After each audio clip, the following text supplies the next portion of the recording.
Okay, first thing, before you start working, make sure that you can get this loose. Because if you cannot, and you take this apart, you won't be able to fill it back up.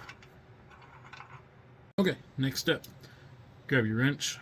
It's a 10 millimeter. Yeah, typically differentials have a drain bolt on the side, front, whatever. This one does not. This is the fill. That's it. There's no drain. You're going to have to take the plate off on this particular year, make, model. Sucks. Hate it. No way around it. It is what it is.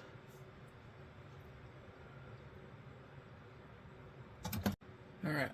So it looks like there's no real problems here. No big issues. So I'm going to do what I should not do against my better judgment.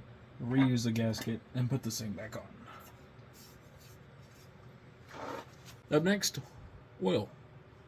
In this case, I'm using Lucas 7590 gear oil. Yeah, there we go.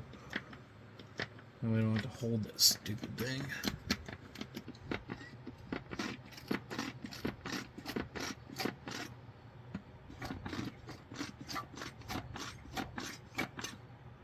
Oh, what do you know?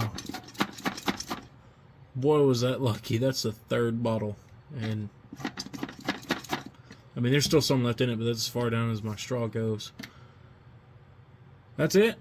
Once it pours out, you are done. Take this out.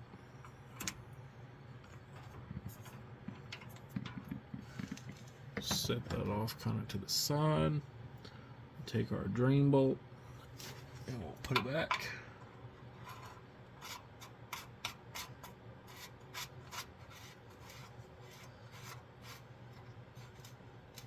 We'll take our breaker bar or ratchet or whatever you want.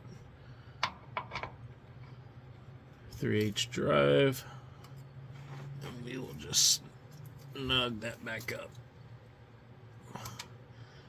And that's it.